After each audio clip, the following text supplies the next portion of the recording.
Cancer, so what? People get it all the time. That's what my mother said about my dying father's stage 3 diagnosis. And then she refused to pay a single cent toward his medical bills. In my last video, I told you about finding my voice and fighting back against abuse.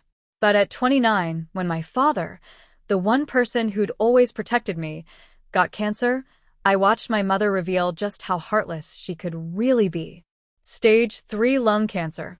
Those were the words that changed everything for my 62-year-old father, who just retired and was looking forward to finally enjoying life. Suddenly, every conversation became about surgery options and treatment plans. But here's what I learned. Some people don't want to manage it as a family. Some people see crisis as permission to abandon ship. And it started immediately. When Dad got his diagnosis, my mom's beloved sister showed up with $1,000. Maybe it was care, maybe pity, maybe guilt. My dad, with all his pride and hurt dignity, refused it. He said it was an insult. But you know what happened next? My mom pocketed that money for herself and put it straight into her own account, as if it was rightfully hers all along. When my father found out what she'd done, he completely broke down. And I realized this wasn't just about the money. It was about everything. All those times she'd called him a pauper behind his back to her sisters, all the humiliation, all the years of being treated like he was worthless.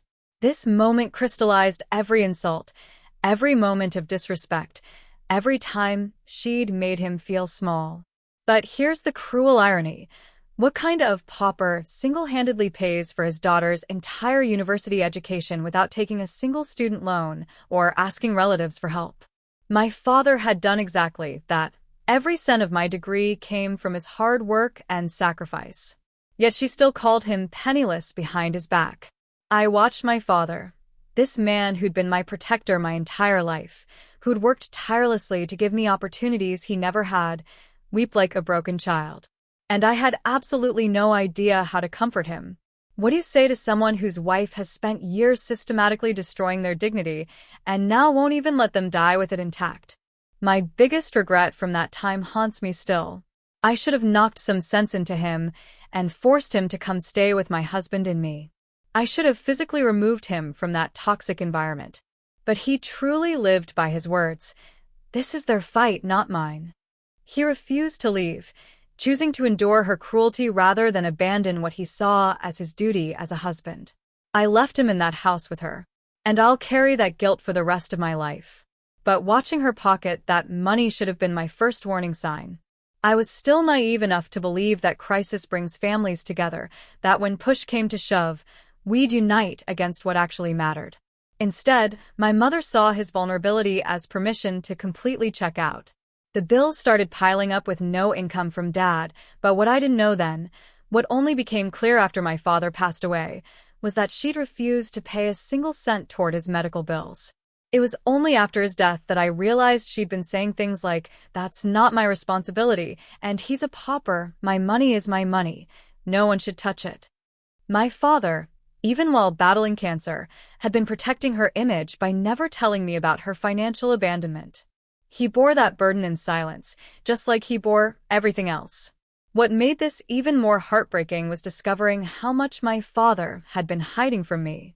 There were times I didn't even know he was struggling to pay his medical bills, amounts that ranged from a few thousand to even 5 digits. His own sister would quietly step in and cover them when she accompanied him to appointments, showing the kind of love and support his wife refused to give. That's how much silence lived in our house. Dad protecting his wife's reputation at the cost of his own financial survival. Now, Dad had a temper, and over the years he had mellowed somewhat, but not enough to resist her constant provocations. He rarely spoke up, but when he did, it was heartbreaking. When Mom would provoke him during his treatment period, starting fights while he was literally battling for his life, he'd ask her this desperate question, "Are you trying to anger me to death?" I thought it was just a phrase born from frustration, but it turned out to be prophetic. Though cancer was the official cause of death, the stress never stopped. I was witnessing enabling's final stage. Dad absorbed cruelty instead of setting boundaries, even when his life literally depended on it.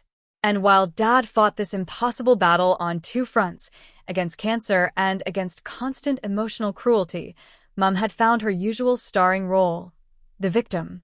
Her performances were Oscar-worthy, honestly. She had this routine down to an art form. I remember this one incident that really showed me how calculated her manipulation was. They'd had another fight. I can't even remember what it was about, but with her, there was always something to fight about, and immediately, she gets on the phone with my dad's own sister.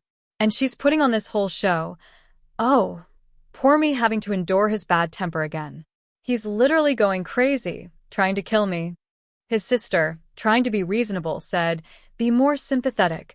He has cancer, be tolerant." And that's when my mom revealed just how heartless she really was. Cancer, so what? People get it all the time. My uncle lived 20 years with liver cancer. Can you imagine? This woman is talking about her dying husband like he's inconveniencing her by having a terminal illness. Like his cancer diagnosis was some kind of excuse he was using to get sympathy. But what made this whole situation even more sinister was that her family didn't just listen and offer comfort. They strategized. They actually coached her in how to provoke him and then defend herself. Like they were war generals planning the next attack. What I was witnessing was this masterclass in triangulation, turning family members against each other while positioning yourself as the innocent victim. My mother wasn't just married to my father. She was at war with him. And her family wasn't just supportive, they were her army. The cruelest part of this whole dynamic was that Dad knew asking for support meant triggering more fights. So he chose silence and bore the burden alone to avoid conflict, even though the conflict was literally killing him. "Are you trying to anger me to death?" That wasn't just something he said when he was frustrated. It was a literal question. Because on some level, he knew that the stress was killing him faster than the cancer was. This taught me something really important about toxic family systems. They don't actually want healing. They want to win. They don't want resolution. They want vindication. And they'll sacrifice anyone, including the person who's literally dying, to maintain their story about who's the victim and who's the villain. But I had no idea how far my mother's calculated indifference would go. Not until the morning she found my father's body and made a choice that revealed the depths of her heartlessness. The stress of watching this toxic dynamic unfold while trying to support my dying father was destroying me from the inside. My depression returned with a vengeance. My body was keeping score of every cruel moment, every fight I witnessed, every time I felt helpless to protect my father.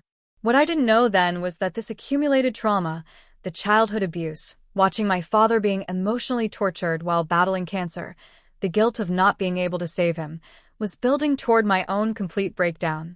Next week, I'll share how all this stress manifested during a difficult pregnancy that left me in excruciating pain for an entire year, and how my parents' child-minding during that vulnerable time finally made me realize that I'd had a toxic childhood all along, that the patterns I'd been seeing weren't new, but had been there from the very beginning.